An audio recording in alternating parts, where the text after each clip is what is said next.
All right, guys, happy Friday. It looks like the President Macron timer has expired. Color me shocked. Homie sent a big bad 100-page legal threat with "do not publicize" scribbled on it, and it looks like he wasn't exactly being sincere.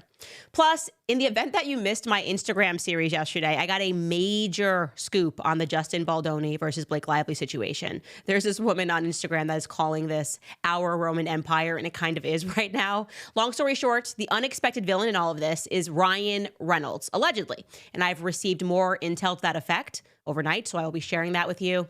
But first, I want to discuss the CEO of the Daily Wire. Jeremy Boring appears to be casting a little bit of shade on his former employee, Brett Cooper. At least that's the way the internet is reading it, and that's certainly the way that I read it too. So what exactly is going on? I'm going to tell you what I know, all that coming up on Candace Owens.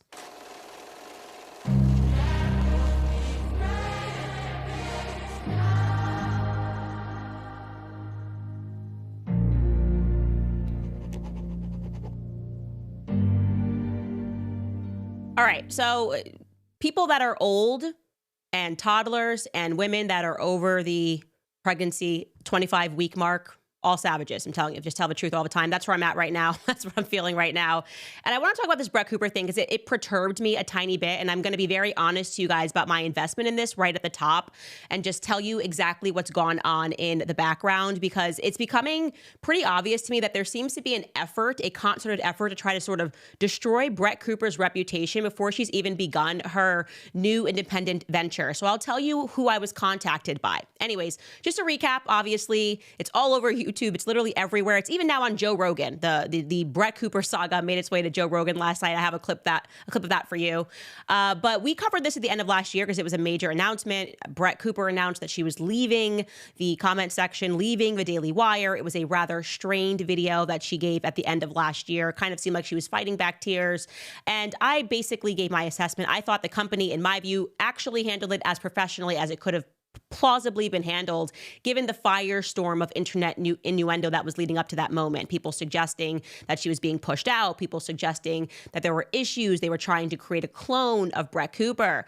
But it was obvious, as I said to the public, that there was at least some level of drama which involved her now former best friend and maid of honor in her wedding earlier that year, who had replaced her, a young woman who was formerly her producer named Reagan Conrad. Okay. Brett Cooper stopped following the girl. This is relevant to what I'm going to say in a little bit. She stopped following her. She deleted her across all her socials, plus deleted her from the wedding pictures that she had posted. So there's no debate here. They are not friends, obviously. Okay, fine. Your friendships end. Again, not the biggest deal. So then, faster than anyone could have possibly predicted, they just rolled out the new comment section without Brett Cooper.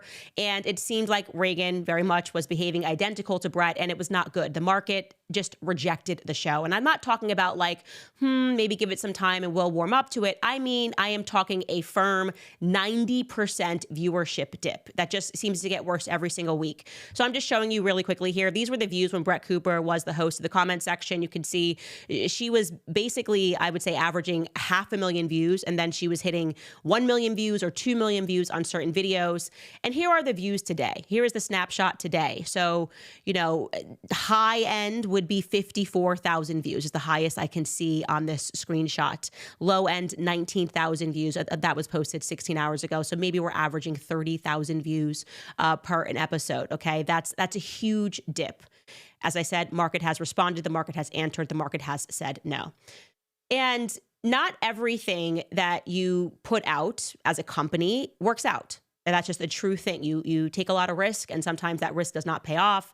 For an example, when I was at the Daily Wire, I was doing these cooking show segments, and people did not like it. I thought my food was good. People did not want to see Candace cooking. They just want to see Candace spilling the tea. They want to see Candace talking about a variety of topics. Fine. We just dumped it. Your job as a CEO when you're leading a company is you pivot, right? So you try something, bring it to the market responds.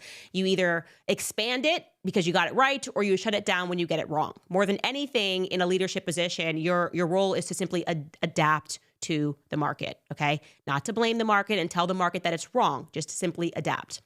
So fast forward to this past month, and I start getting some really strange, specific calls from journalists, okay? So first, my PR person is informed at the end of last year, and this is exactly what was told to us, in January, there's going to be a big puff piece. This leak to us came from The Hollywood Reporter. It was a reporter at The Hollywood Reporter who was speaking about another reporter who was being put on what he described as a puff piece on Ben Shapiro. Why are we getting this phone call? Because, Candace, you're going to be included in it. Why am I being included in this? Doesn't make any sense. Whatever. We get a weird phone call asking me questions about Brett Cooper. And I'm just like, I literally want nothing to do with this. Okay.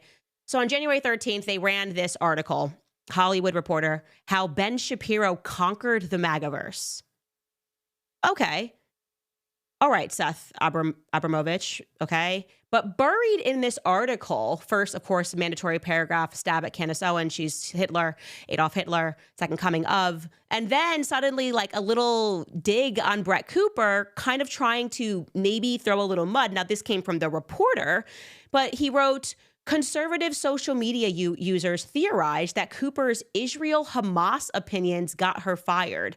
But Cooper's camp dismisses this. Now, no one theorized that. If they did, it was such a small pocket of the internet. Maybe you saw a tweet or two. Nobody in that entire explosion of Brett Cooper leaving the Daily Wire was speaking about Israel and Hamas. Like that's like was not the theme on the internet. So I found that to be extraordinarily strange that I was then being asked about that, about her Groyper tweet, a Groyper's tweeting about her. I'm like, what do we even, she's a 23-year-old girl. She's got nothing to do with this. And why are you trying to combine us in this piece? It was weird. Okay, whatever, let it go. I gave one comment, like I basically don't know what you're talking about. 4 days later, I get contacted again. 4 days later, I'm contacted by The Spectator. Similar angle, trying to push this idea that Brett Cooper might be anti-Semitic like Candace. Now, it's a Spectator, so we know whoever's leaking this to the Spectator's gossip column is obviously a boomer, okay? Like, she is Gen Z, TikToker, famous, okay? Like, this is not making it in the circles. This is like old school PR. Let's contact my contact at The Spectator and get them to run this about Brett Cooper.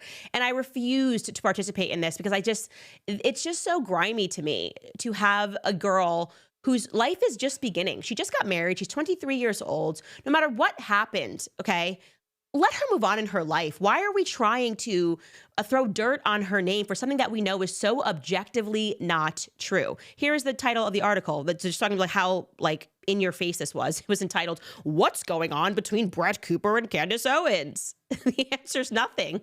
There's nothing. But again, they're just trying to essentially dirty her name, realizing Candace is dealing with the entire ADL attacking her and calling her anti-Semitic. Wouldn't it be great if we just like threw a little bit of that on Brett Cooper too? So before she even starts her show. And what was really strange about it, it was the same exact pattern. So when I left Daily Wire, all of these journalists were writing basically about my Twitter likes. They were like, Candace liked to post saying that Jews drink Christian blood. Obviously, it was not true. I was liking a post that had more in that. And then the person made a joke, "Are you drunk on Christian blood, Rabbi Shmuley?" Like, that's the context. But then all of these accounts start sharing that Candace thinks Jews drink Christian blood. So it was the same thing that was now being done to Brett Cooper. It was hyper-focusing on a like, because Brett Cooper, who likes all of my posts, because we work together, I like all of her posts, I like all of Matt Walsh's posts, I like Michael, like what if it comes across my feed, I just like it. And she liked a post, which was a wrap-up, like an annual wrap-up of everything that we did. And in that post, buried in it, was me speaking about my view on Palestine and Israel. So they're taking a like and translating it into Brett Cooper is an anti-Semite, okay? And this is what's in that Spectator article. Look at this. Cooper liking Owens' post raised questions. Does Cooper agree with Owens' take on the war in Gaza? Could this be tied to her departure from the Daily Wire? And does she plan to collaborate with Owens moving forward? And Brett responds, says, I like many of my friends' Instagram posts because we're friends. I'm unsure why liking my friend's end-of-year post a month ago is international news. But this reporter keeps pushing. He asks whether Cooper's like of Owens' post was a reflection of a change in her stance on Gaza or an act of post-wire solidarity. She again says, when a friend's post comes across my feed, I like them as friends do. So this really gives me the ick. I'm just saying this really gives me the ick. Later on in the article, a moment comes, and again, nobody saw this article, A, because it was behind a paywall. I only saw it because they asked me to participate in it. And I'll tell you what I said to the article, by the way. Like, this is my exact quote. I said, Candace Owens is too pregnant to comment. I'm not getting involved in this. It's petty. It should be beneath everybody. Whoever's orchestrating this from behind, it's ridiculous. But then it moved on to kind of this weird moment where Jeremy gives a comment and he says, a year ago, Brett told me, if she were to ever leave the comment section, that Reagan should be her replacement. Daily Wire, the CEO of Jeremy Boring, Daily Wire co-CEO Jeremy Boring told Cockburn. 6 months later, Brett said she wanted to leave, and I realized that she was right. Reagan, in addition to being the producer of Comment Section for 2 years, is a huge talent and a great choice to carry on the show. But look at Cooper's response to this. She responds and says, I did not select Reagan. She have two comments that are completely at odds with one another. She is not saying much, but she's disputing what he has said here. And it just sort of dies on the internet because I'm not sharing this article. I don't care about this article. And I think it's weird. I think the timing of this article is weird. Okay. This brings us now to today, or this week rather, is what I should say. And this video that starts circulating. So now you have 4 days later, January 17th, Brett directly disputed Jeremy's narrative in a piece. Nobody saw it. It's behind a paywall, whatever. Gen Z doesn't read this stuff anyways. Fast forward to this week, and you have a moderator on a Twitter community. I didn't even know that you could have a Twitter community. I didn't even know that Twitter had this function. And the community is called Daily Wire Fan Club. And they release this, okay?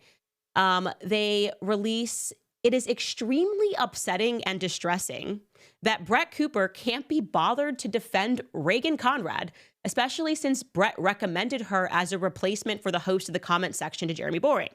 I only hope Brett eventually releases a statement of some kind to combat the vicious rumors. Now, parking aside, first off, this is very clearly an account that's pretending to be a man. No man starts a tweet with, it's extremely upsetting. You're talking about a 23-year-old girl, okay? If you are the grown adult man that is pictured in that photo, you need to get a life. Extremely upsetting. Oh my gosh. And now I see there's a new narrative that is being launched, which is Brett Cooper is a bad friend. And I'm going, what's happening here? So I watched this video, and apparently, I'll give you the context here. Jeremy Boring, the CEO, co-CEO of Daily Wire, released a commentary, and I think it is very fair to categorize it as extraordinarily passive-aggressive. Okay, so I'm watching it, I'm going, is it just me, or does this just seem off? Like something here is just off. And it turns out the entire internet read it exactly that way. And it's now everywhere, and people are commenting on how off it really is. And so to tee this up, I don't know why he's answering questions.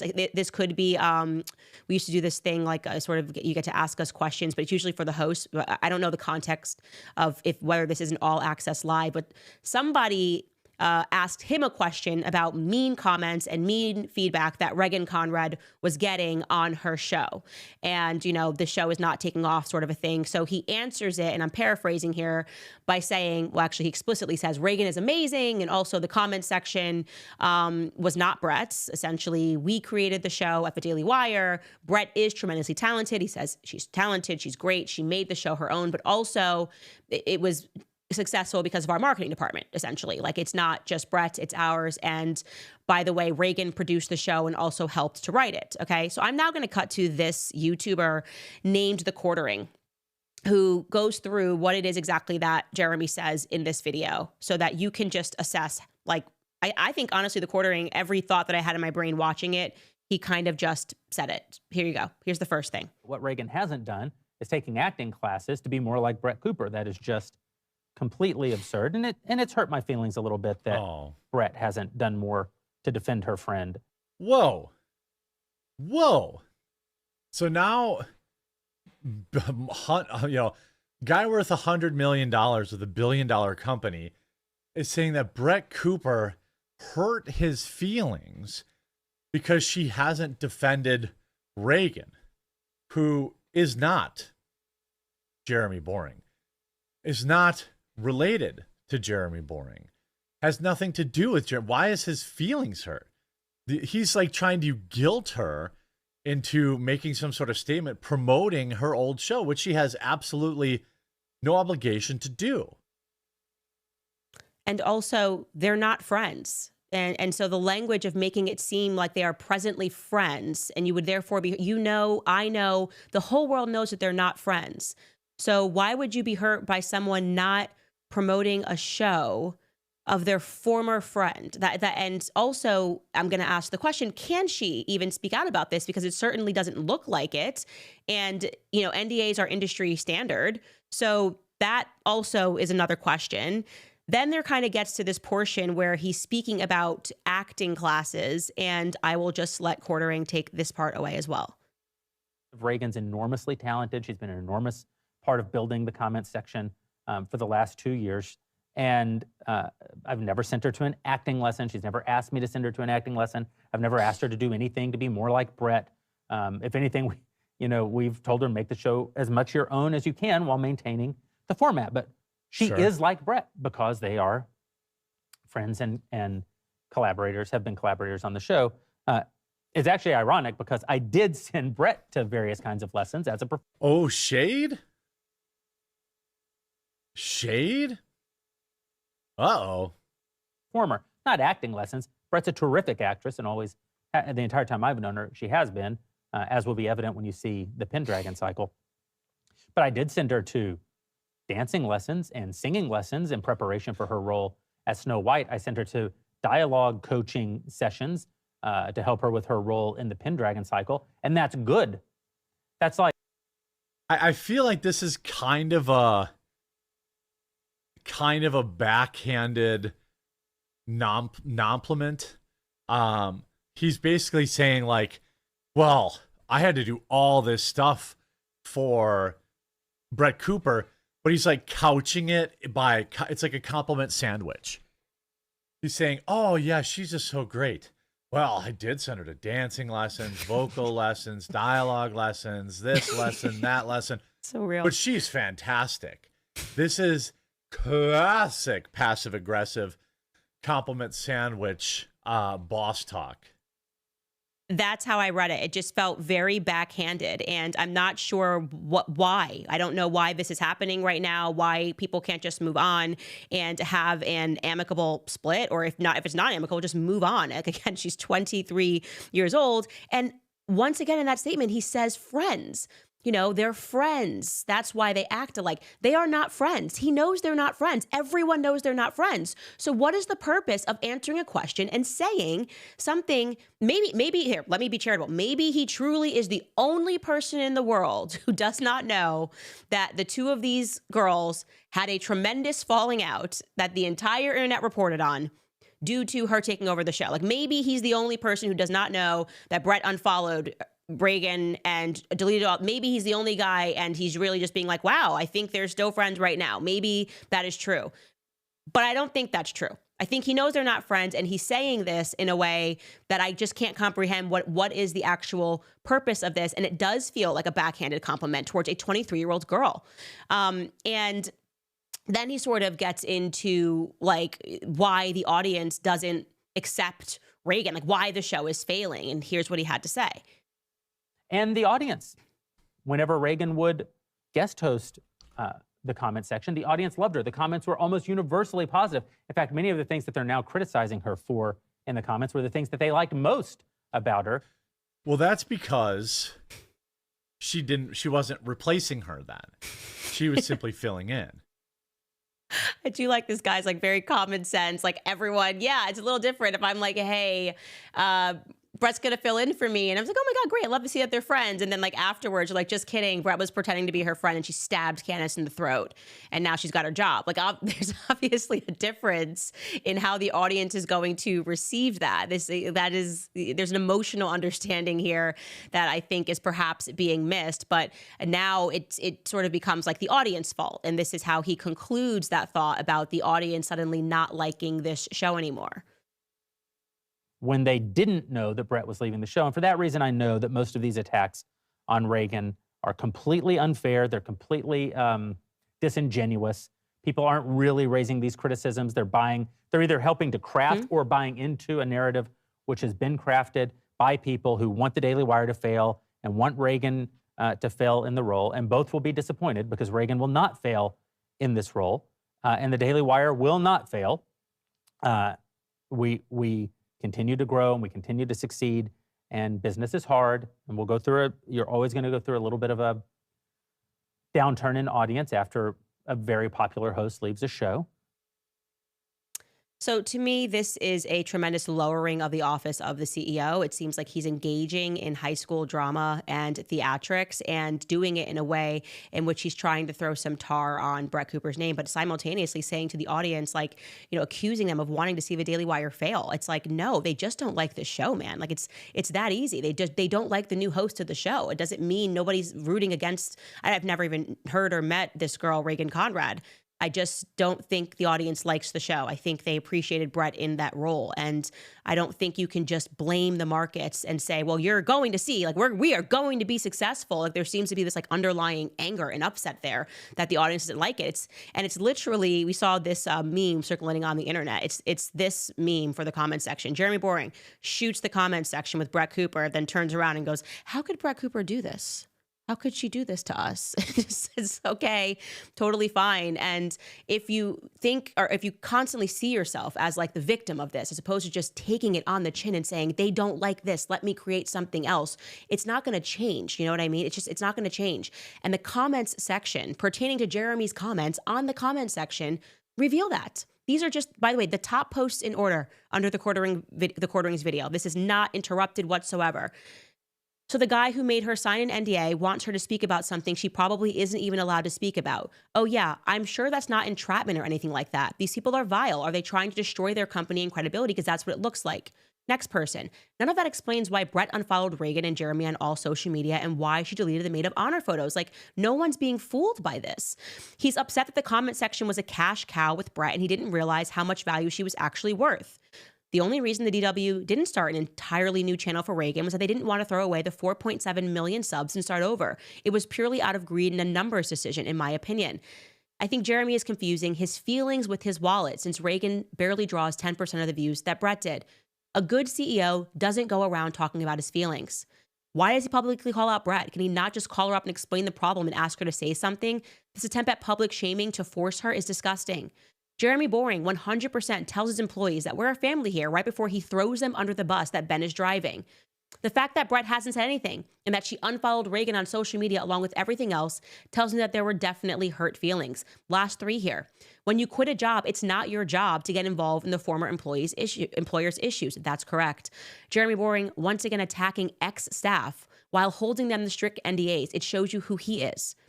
Lastly, the DW did Reagan a disservice by trying to insert her into Brett's show instead of launching Reagan's own show. And I really think that if they had paid attention to the comments and what people were saying as all this was going on, as opposed to just thinking that, well, you could just do this and replace, they wouldn't be in the situation in the first place. But it's just, like I said, tremendously unfair, ridiculous to assume that people are rooting against you or anybody's coordinating. I don't know the quartering. Joe Rogan is speaking about this yesterday with Warren Smith, like the guy who got fired for being sensible about the trans issue. He's been on the Daily Wire. He's following this saga and telling Joe Rogan about it. And they're questioning like the business decisions at the Daily Wire. It's not, there's no conspiracy here. This is a big thing that happened. People have a right to respond to it. People have a right to be concerned about it. And if you're going to carry on blaming other people and especially blaming a 23-year-old girl, it's not going to be a good look, and to whoever it is that's behind the scenes trying to orchestrate these pieces about Brett, it's nasty business. She's a young girl. You got to be able to break up sometimes and not have drama. And I'm not implying that that's Daily Wire. I'm telling you exactly who I got contacted by, Hollywood Reporter and The Spectator. I'm just saying that whoever is doing it, it's dirty business and it's not helping the businesses that you think that you're helping. It's certainly not helping Reagan's show by trying to throw mud on Brett Cooper, who hasn't even come back out yet. Ladies and gentlemen, that said, we will include a link to Brett Cooper's new YouTube channel under this episode because I want to support her, because I resent that she's going through this. I really do resent that she's going through this as such a young girl. And she's so great and she's so kind and she's so classy and she has handled this in the best possible way. Certainly not in a way that I would handle it at 25 plus weeks pregnant. So we will leave it at that before we get into some Blake Lively stuff, which I'm so excited about. But first, I want to tell you guys some great news because we obviously love PreBorn. So there is the abortion pill reversal treatment, which provides women with a second opportunity to choose. It is bringing babies back to life. When you join forces with PreBorn Ministries, you empower women to reverse the curse. What you might not be aware of is that even though Roe was overturned and abortion has been greatly restricted in many states, the abortion pill has superseded surgical gynecological abortions, accounting now for over 60% of all abortions. PreBorn's network of clinics are on standby for women in their darkest hour. They meet them with God's love and free services to help them choose life. Through ultrasounds and the abortion pill reversal protocol, PreBorn has rescued over 300,000 lives. You can start this new year right by supporting life and by donating to PreBorn today. One ultrasound is just $28 and $140 will help rescue 5 babies. So to donate, you can just dial pound 250 and say the keyword baby. Again, that's pound 250 baby, or donate securely at preborn.com/Candace. That's preborn.com/Candace. Also to American Financing, great company. A lot of Americans are carrying large balances on high interest credit card debt. It is time to take control of that. If you're a homeowner and you've been wanting to figure out how to get your finances in order, you have to call my friends at American Financing today.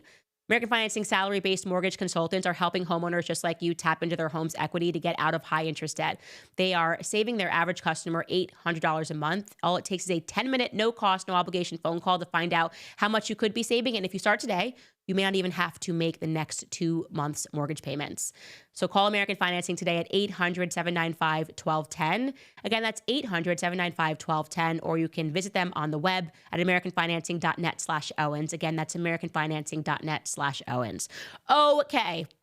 So I was supposed to take a day off yesterday. Then I realized that I kind of just gave everybody a free podcast on my Instagram accounts because I was just, I kept sharing the cat meme, like not the cat meme, it's the cat emoji. We're like, that's my favorite emoji where I'm like, and this has been me following the Blake Lively saga. And so I'm so sorry for those of you guys that don't like culture.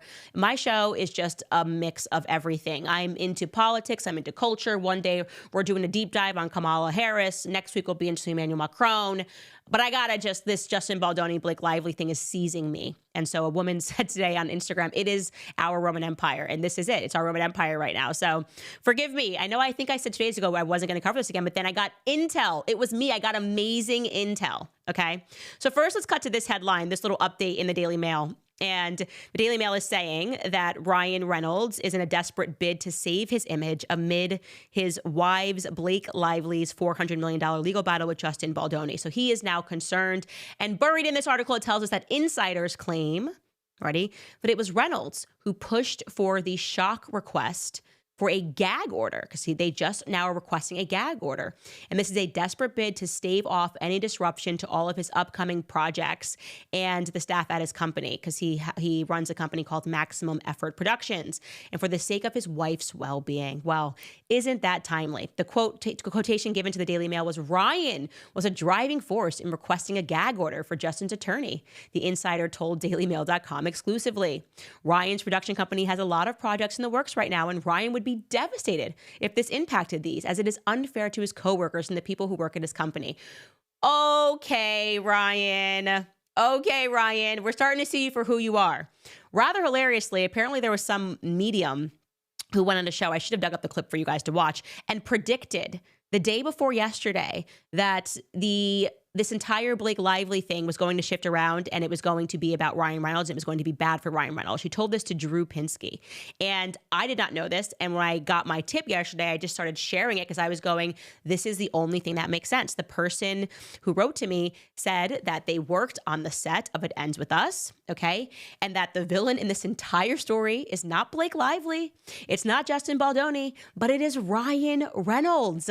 And now I look at him and I just go, how did I not see? Look, he puts Botox in his forehead. Of course. He's a madman. Of course. Obviously. So essentially what they said is this is what happened. They said that you have on set these things that are called dailies, which is essentially all of the footage that was shot in one day. They said one day Ryan Reynolds comes to set. This is the backstory. Comes to set, reviews the dailies, the raw footage, whatever that was shot today, reviews the script.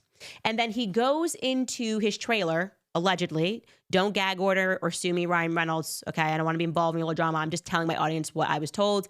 He goes into Blake Lively's trailer and they have an argument. All of the production assistants overheard the argument, okay?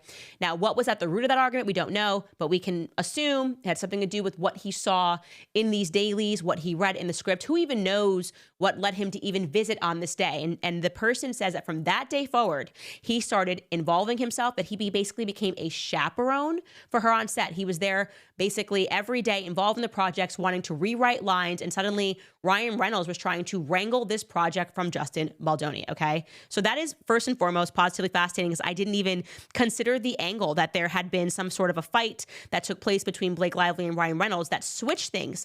But it makes sense when you look at the lawsuit, because Justin Baldoni is like, we offered her an intimacy coordinator and she was not okay with it. Then suddenly in her complaint, which I am now referring to as Ryan Reynolds' complaint, she's like, there was no intimacy coordinator. And he's like, she was totally fine and joking with me about this stuff. And then all of a sudden in the complaint, she's like, why is he riffing at all? Like, we have to just stay in character at all times, which is a bizarre thing for any actor or actress to say, because riffing is a part of the job. Like, you know, I only did drama club when I was in like 8th grade. I think I was a Munchkin in The Wizard of Oz. But even I knew that you got to riff, because you got to be able to riff. That's the whole point. Something could go wrong and you got to be able to be on your feet. So it was oddly particular for her to say he was not in character or this or whatever it was. But when you add that she was okay with everything until a certain day, it starts to make sense. So let's go through some of these elements. So the person then told me that what followed was essentially Justin Baldoni being completely sideswept by Ryan, just trying to peacock him and show him that, like, it doesn't matter who you are. Like, I'm the A-lister. I am Ryan Reynolds. I have A-list friends. I'm friends with Taylor Swift. I am friends with Hugh Jackman. I'm the person that plays Deadpool. And that is when, and this person was a strong contact. So this isn't like a little bit of tea. This is like, I felt good receiving this information from another person who said that it was Ryan Reynolds who marched into WME, okay, which is Endeavor. It's also called Endeavor. It is the biggest talent agency in the world. Every celebrity is under there, from Taylor Swift to Justin Baldoni, and said, it's us or it's him. Like, you're going to drop Justin Baldoni or you're going to lose all of us. And I obviously that has a little bit of weight at Endeavor if you're friends with Taylor Swift. So here's the article of what happened next. You can see Justin Baldoni gets dropped from WME in wake of Blake Lively's sexual harassment allegations. That person is telling me that it was 100% Ryan that orchestrated that dropping, and it was an ultimatum that he delivered to their door. So Ryan felt like he won. He had Justin Baldoni, as we showed you, in the basement at his own premiere event, even though it was his movie that his production company brought the rights from. Justin Baldoni in a basement with his wife and his family, celebrating it next to Dasani water, making the best of it. And now he gets dropped. The civil complaint is filed, and Ryan is like, we won. What Ryan didn't realize, okay, or didn't calculate for rather, was that Justin Baldoni shares that production company, Wayfarer Studios, with a guy who is a billionaire, okay? So Taylor Swift might have influence, but money is money, okay? And this guy made a ton of money in the 1990s. He's a very tall guy, by the way. I think Justin Baldoni is 6'2".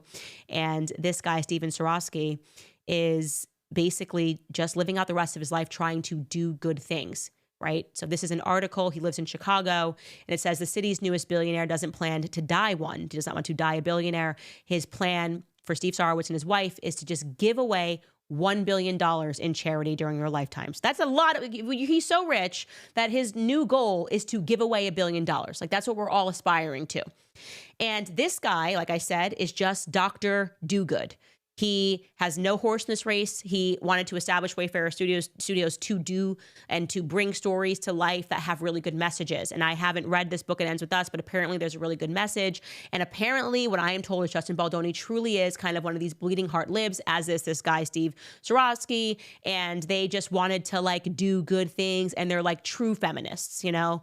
Like, how can we bring stories to life that tell the story of women's struggles, okay? Maybe not someone that would invite me over for tea, but whatever. So this guy, for no reason, because of Ryan Reynolds, gets blacklisted from Hollywood, because that's how it works. When Endeavor says you're out, okay? When Taylor Swift says you're out, you're out. I'm not saying she did, but I'm saying that I'm sure her name meant something with, like, we're going to leave, and Taylor Swift is the godmother to all of our children. And this guy's not taking that sitting down. And so what I'm hearing is that he was the one that was sort of like, hey, like, this is not okay. That all of this is happening because of the ego or because of the jealousy of Ryan Reynolds, like a small man who got jealous, came to set, got jealous, and is essentially trying to destroy the movie, trying to destroy this company, and getting an actual good company blacklisted from Hollywood using his A-list contacts. Now, here's what's fascinating. This is not the first time. When you then start recognizing that this could have been a Ryan Reynolds personality issue, that Ryan Reynolds has been accused of being controlling before. Let's remember, he dates women that are like about a decade younger than him, marries women that are younger than him. When he met Scarlett Johansson, who he was married to first, she was 20, he was 28 or 29, and then they got married. And nobody really knew why they got divorced, but the closest that Scarlett Johansson ever came to suggesting why they got divorced was for Elle magazine. When she was talking, she said this, and I'm going to show you. It says, I'm sorry, talking to Cosmopolitan, ScarJo, without naming any names, said the logistics of being with one another as an actor are challenging. There has to be a real understanding of how you share your time, especially when two people's careers are going at the same rate, or even if one person is more successful than the other, that also proves challenging. There may be a competitive thing. And the writer includes, that's all the explanation you're ever going to get from ScarJo on this one. But since she's currently with an art dealer, we assume she's not talking about her current relationship, and most likely about the 3 years that she spent married to Ryan Reynolds, who is, as you may know, an actor. Okay, so that's her speaking about her relationship, why it maybe fell apart.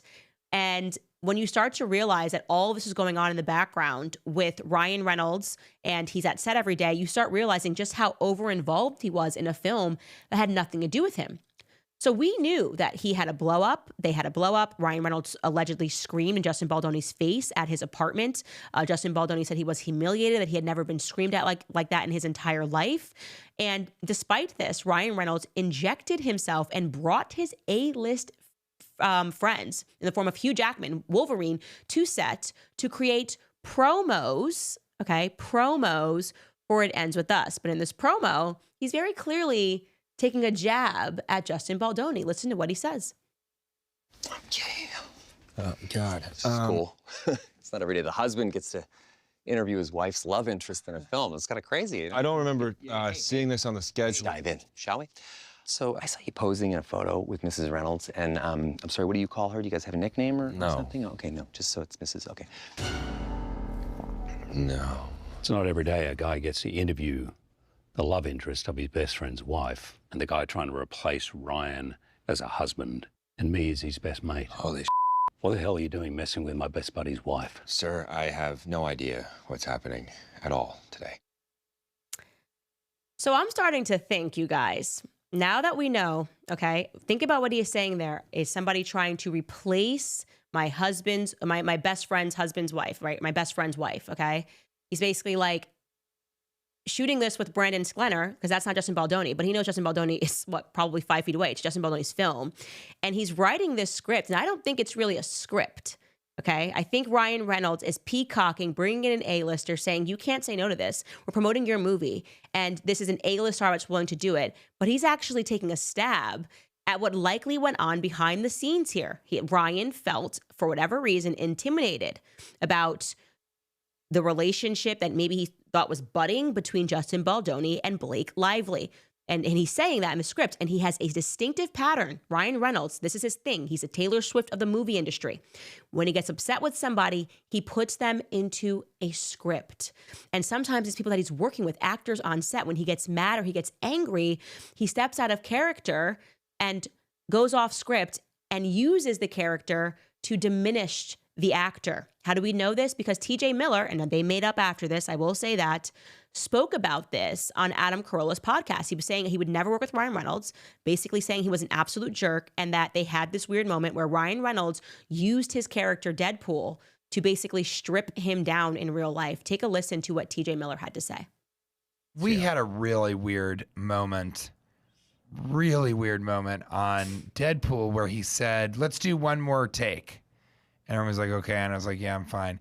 And then as the character, he was like horrifically mean to me, but to me. Cathartic. But as if I'm Weasel. Right. Mm-hmm. So he was like, you know what's great about you, Weasel? You're not the star, but you just, you do just enough exposition that it's funny, and then we can leave and get back to the real movie. So he's riffing. How much riffing was done? A lot. And he's a great improviser. And how much of it made the cut? A lot of it. And then the stuff that they kept and you see in the reel, it's a lot of it is what he's doing. I'm riffing. Also the two, the writers were so incredible. But what went south in that moment? Did you react to it? I just kind of listened and thought it was weird. And then I got off stage because then they finally were like, cut. And then I got off stage and I walked over and the whole crew was acting weird. And then I went up to Kate and I was like, that was weird, right? And she was like, of course it was weird. It was insane. It was insane. And everybody was looking at each other like, what the is he doing? So this is Ryan Reynolds' thing. This is how he offsets his emotion. He channels it through his characters. Like, look, think again, what did he say in that scene? Oh, it's not every day you get to interview the guy that's trying to hit on your wife or whatever it is. And he's using Brandon Sklenar, but this isn't about Brandon Sklenar. This is about how Ryan feels about Justin Baldoni. That is what I believe is happening.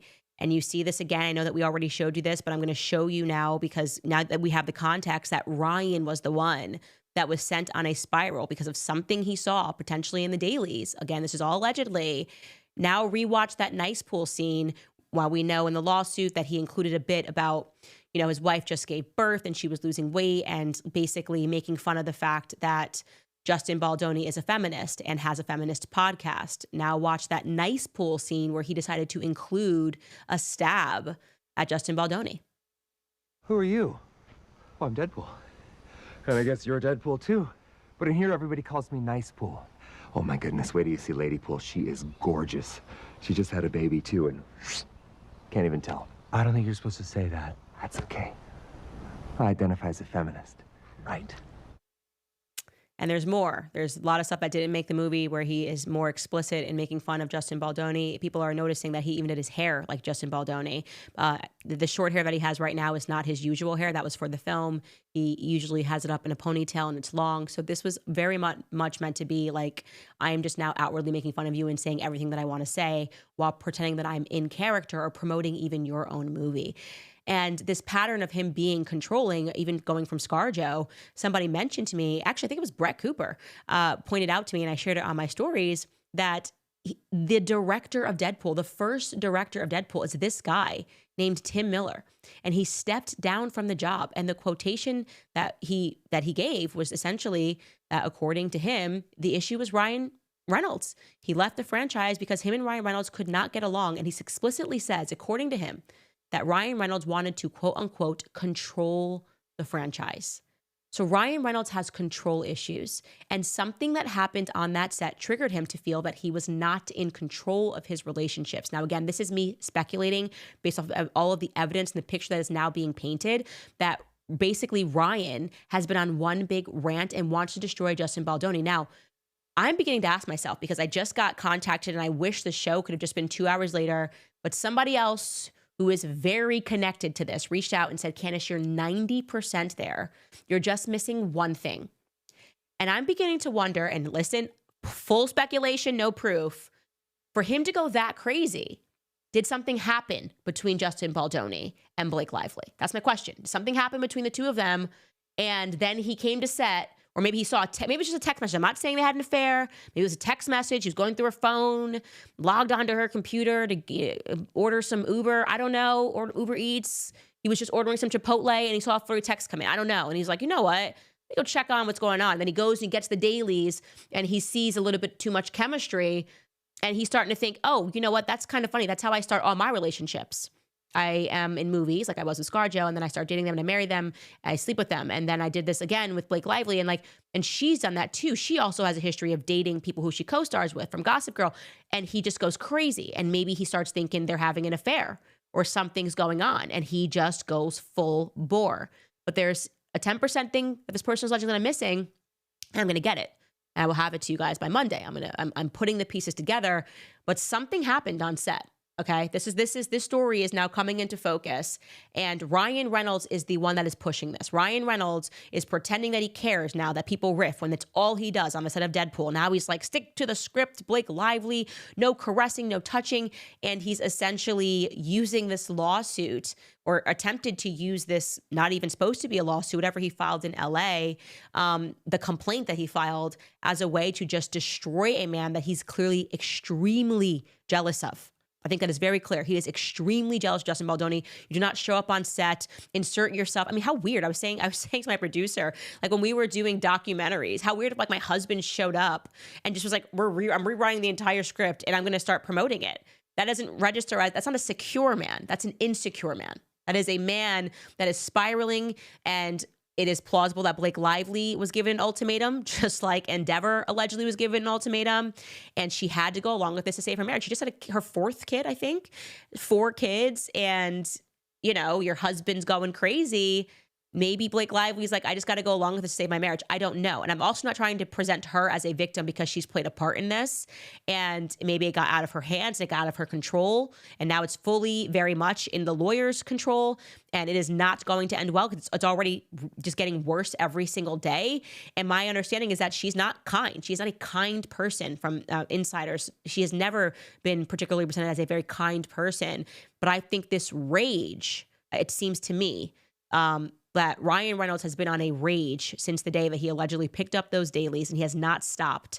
And there's something that Justin Baldoni did, or that he believes or perceives, if he thinks his wife likes Justin Baldoni, that set him on this insecure quest. So like I said, I will have it for you on Monday.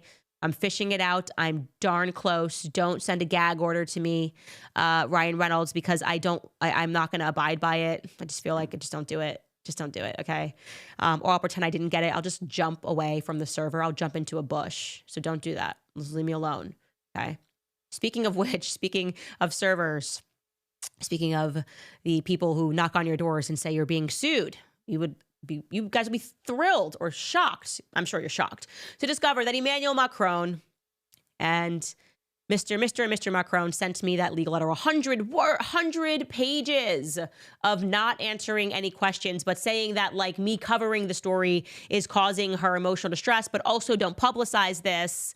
We don't want you to take this public, Candace, but know that we are the president of a country that you don't live in, so you better take us seriously. What? Like, welcome to America? I don't know. Cultural differences? You're an idiot for having sent this, okay? Whoever your advisors are, fire them. This was dumb, Emmanuel. Stupid, okay? Literally, who's ever presented that idea and let that go through is the dumbest person in your inner circle. Now, maybe people thought it was crazy. Now everyone now realizes something here is real, okay? Because this is not what sitting presidents do.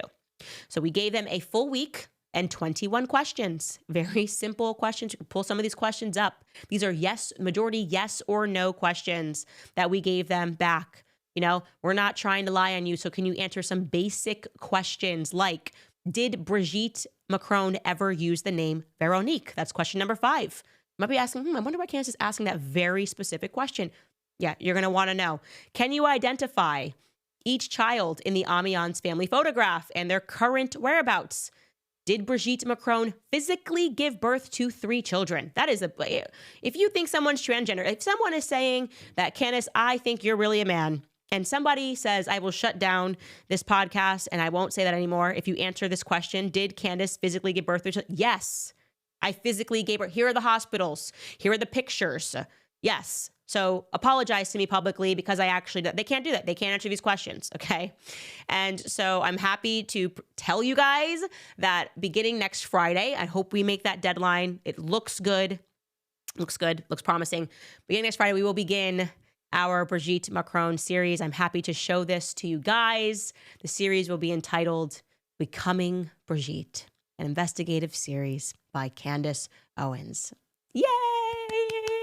I'm so excited. I just can't hide it. Whoop, whoop. We are so back. Trump's in office, Emmanuel Macron, okay? You stop that. Whatever you think you're doing, you stop that. I gave you 21 questions and you couldn't answer. I was like 50 Cent, which, by the way, speaking of which, this is amazing. And this is like Emmanuel Macron. Too bad he didn't see this clip.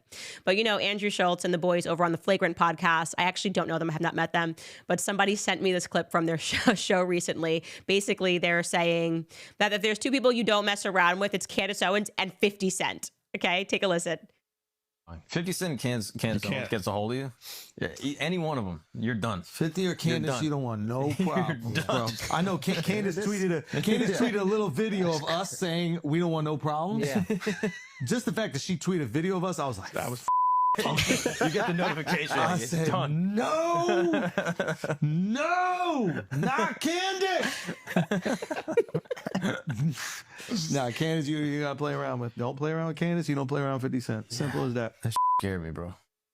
Guy at the end, that's just scary, bro. Listen, Macron, you really, I don't know what you were doing inside of this letter, but you were playing around. I think you were playing around. I don't think you ever were going to bring forth this lawsuit in Tennessee. I don't even know how that would work, bringing forth a lawsuit in Tennessee, thinking that I have to abide by the harassment that you are giving to journalists who are trying to present this story, well-meaning journalists in France who are a lot of suspicious circumstances surrounding it.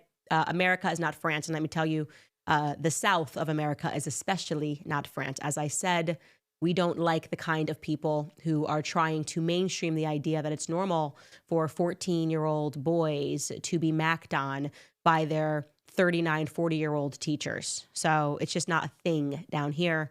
And I'm looking forward to it now that the whole world is paying attention. I'm looking forward to the women, especially because we just become detectives. We become the CIA. Essentially, the show is now the CIA. The women that are going to send me so much of what they found. I'm so excited for this part because it's crazier than the Kamala Chronicles. It's somehow crazier than the Kamala Chronicles. And it involves America. It involves the world. And I know that your real fear is that the English-speaking world has not been aware of what's going on in France.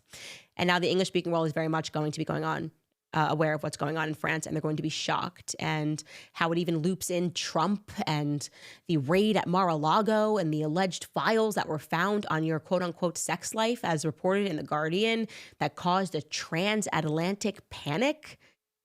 Wow. A transatlantic, what could it possibly be? We're going to get to the bottom of that. So, guys, that series will begin next Friday, and I look forward, and I'm grateful for all of you guys that have supported me through this. Obviously, we spent the majority of this time with this podcast being completely demonetized and have relied on just you guys donating to keep this show going, and everything's just been amazing. Truly, like I'm so grateful to my audience. I'm so grateful to the detectives, the moms at home, the dads at home, and just like the whole gang out there. It's been amazing, you guys. So I'm going to read some of your comments first. I just want to remind you, if you think my skin is glowing, it's because of Nimi Skincare.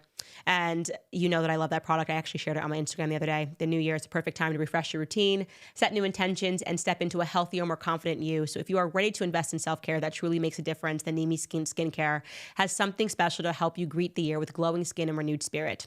Right now, if you use code Candace10 at checkout to enjoy 10% off of your order, whether you're treating yourself or helping someone else start the new year on the right foot, this is your chance to try Nimi's luxurious skincare at a great price. Nimi Skincare is more than just a product. It's a brand that you can feel proud to support because every item is made right here in the USA, America, baby, reflecting the values of faith, family, and freedom. If you're looking for skincare that's extra gentle, Nimi also has a line of clean formulas that are free of fragrance and other potential irritants, which is a thoughtful choice for anyone that's seeking a gentler approach. With these effective products, Nimi can help you begin the new year feeling confident and revitalized. So use code Candace10 today at NimiSkincare.com. The spelling of that is Nimi Skincare.com, and you will save 10% off of your purchase. So give yourself the gift of glowing, refreshed skin, and confident skin. NimiSkincare.com. All right, ladies and gentlemen, 52 minutes. This time is flying. I just feel like I have so much more that I want to say, to talk to you guys. I want to hang up with my friend right now. Okay, let me just see what you guys are saying. I'm not hanging up the phone right now. We don't have to say goodbye. We have Donnie, who has commented and said, please interview Nicole Shanahan. She is the only person in California that could get elected as governor, and we need her. That I'm aware she's RFK Jr. She was RFK Jr.'s running mate in his 2024 independent presidential campaign. I have heard of her. I'm not invested particularly in Californian politics, but this is a good suggestion. You know, we're kind of going a different direction with the show. I'm worried about what's happening in Emmanuel Macron's life, but, you know, it's always good to have suggestions, so we'll take a look at that. Ulysses Osuna writes, Blake's actions of how she conducted herself during the interviews were still her actions and not Ryan's. Totally agree.